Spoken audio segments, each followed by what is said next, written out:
Hey guys, please do subscribe to my channel #talks, and for more updates, please hit the bell icon. Hello Andy, welcome back to #talks and this is Neethu. ఏంటి ఈరోజు నీతు వెనక చక్కగా వినాయకుని పెట్టుకొని ఏంటి setup అని అనుకుంటున్నారా? మనకి దగ్గరలో వినాయక చవితి వస్తుంది కదా, సో అందుకోసం నేను ఎకో ఫ్రెండ్లీ వినాయకుడు మన ఇంట్లో మనం ఎలా చేసుకోవచ్చో అనేది మీతో షేర్ చేసుకుందాం అనుకుంటున్నాను. అండ్ వినాయక చవితి వస్తుందంటేనే ముందు రోజు వెళ్ళిపోయి అందరూ షాపింగ్ చేసుకొని అండ్ ఇంట్లో పూజ చేసుకోవడానికి చాలా మంది మట్టి విగ్రహాలనే తెచ్చుకొని పూజ చేసుకుంటూ ఉంటారు. కొంతమంది నేచర్ కి పొల్యూట్ చేసేవి యూజ్ చేస్తుంటారు. ఆల్రెడీ మనం ప్లాస్టిక్ యూసేజ్ చాలా యూజ్ చేస్తూ ఇప్పుడు కొంచెం తగ్గిస్తున్నాం అనుకోండి, కానీ ఎక్కువ యూజ్ చేస్తూ మనం నేచర్ ని పొల్యూట్ చేస్తూ ఉంటాం. అండ్ వినాయక చవితి వచ్చిందంటే చాలు మన నేచర్ కి చాలా అంటే చాలా పొల్యూషన్ వైజ్ గా చాలా డ్యామేజ్ జరుగుతుంది. సో మన వంతు మన బాధ్యతగా మనం ఎకో ఫ్రెండ్లీ వినాయకుల్ని యూజ్ చేద్దాం. అండ్ ఈ వినాయకుల్ని మనం జనరల్ గా ఎప్పుడు కొనుక్కుంటాం కదా, ఈసారి మీరు మీ హ్యాండ్స్ తో మీరు ట్రై చేయండి. మన ఫెస్టివల్ వచ్చేసి సెప్టెంబర్ 2 కదా, మీరు ఫస్ట్ అయినా కొంచెం టైం స్పెండ్ చేస్తే ఒక 1 or 2 hours, అంటే అస్సలు రాని వాళ్ళైతే కొంచెం 2 hours పట్టొచ్చు. బట్ చాలా ఈజీగా చాలా సింపుల్ గా అయిపోయింది. అండ్ చేసే ప్రాసెస్ కూడా చాలా బాగా ఎంజాయ్ చేయొచ్చు. అండ్ మన చేతులతో మనం చేసిన విగ్రహాన్ని మన పూజ చేసుకొని ఈ ప్రాసెస్ అంతా చేస్తే ఆ ఎక్స్పీరియన్స్ కూడా చాలా బాగుంటుంది. సో ఆ ఎక్స్పీరియన్స్ చూడాలంటే మీరు ఖచ్చితంగా ఈ వీడియో చూసి వినాయకుడిని ఎలా చేయాలనేది మీరు ఖచ్చితంగా ట్రై చేయండి. మీరు కనుక ట్రై చేస్తే ఇదంతా నేను లాస్ట్ లో మాట్లాడతాను, ఖచ్చితంగా వీడియో మొత్తం చూసేయండి. ఇప్పుడు లేట్ చేయకుండా వీడియోలోకి వెళ్ళిపోదాం. అండ్ అందరికీ advance happy Vinayaka Chavithi. So get in to the video.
Decoration.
And final look మన వినాయకుడు వచ్చేసి ఇట్లా అయిపోయింది.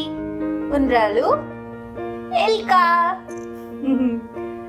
So this is our eco friendly వినాయకుడు. అందరూ ఈసారి వినాయక చవితి ఇలా వినాయకుడిని ఇంట్లోనే చేసుకొని చేయండి, ట్రై చేయండి, బాగుంటుంది. ఎలాగో బయట కొనుక్కుంటాం, కాకపోతే కొత్త ఎక్స్పీరియన్స్, ట్రై చేయండి.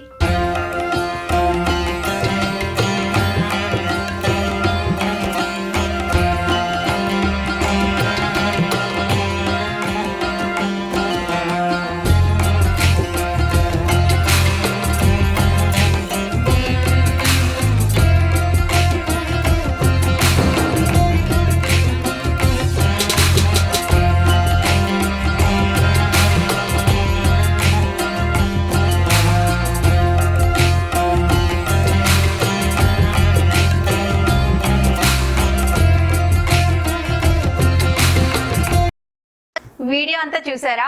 నేనైతే ఈ చేసే ప్రాసెస్ని చాలా ఎంజాయ్ చేశాను. ఐ హోప్ మీకు ఎట్లా చేయొచ్చో ఈజీ ప్రాసెస్ నేను మీతో షేర్ చేశాను అనుకుంటున్నాను.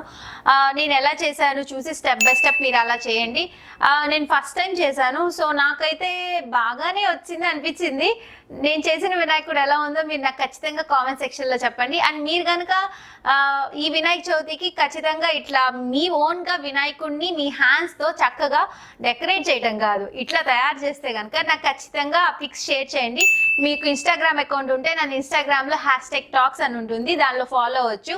మీరు కనుక ఖచ్చితంగా చేస్తే నాకు ఇన్స్టాగ్రామ్లో పిక్స్ పంపించండి, నేను కూడా చాలా హ్యాపీ ఫీల్ అవుతాను. అట్లీస్ట్ ఒక్కళ్ళైనా ఈ వీడియో చూసి చేశారు అన్న సాటిస్ఫాక్షన్ ఉంటుంది అనమాట. ఐ హోప్ ఈ వీడియో మీ అందరికి నచ్చింది అనుకుంటున్నాను. నచ్చితే లైక్ చేయండి, మీ ఫ్రెండ్స్ ఫ్యామిలీ అందరితో షేర్ చేయండి. ఖచ్చితంగా ఈ వినాయక చవితికి వినాయకుడిని మీ హ్యాండ్స్తోనే చేయండి, చేస్తారని అనుకుంటున్నాను. Thank you for watching friends. నేను మళ్ళీ కలుస్తాను.